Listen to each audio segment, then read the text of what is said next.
जमीन में मट्टी डालने के तनासब पर कई घर उजड़ गए। दो मुतारफ ग्रुपों में फायरिंग का तबादला, एक कत्ल, जबकि दोनों ग्रुपों के मजबूरी तौर पर 6 अफराद जख्मी। थाना कुंजा के गांव दारवाल में कत्ल का अफसोसनाक वाकया पेश आया है।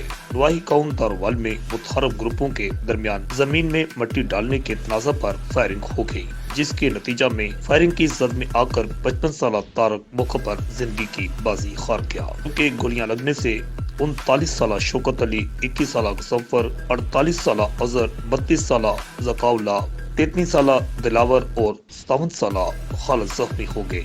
इत्तला मिलते ही पुलिस और रेस्क्यू टीम मौका पर पहुंचे और मकतूल की नाश और जख्मियों को अस्पताल पहुंचाया।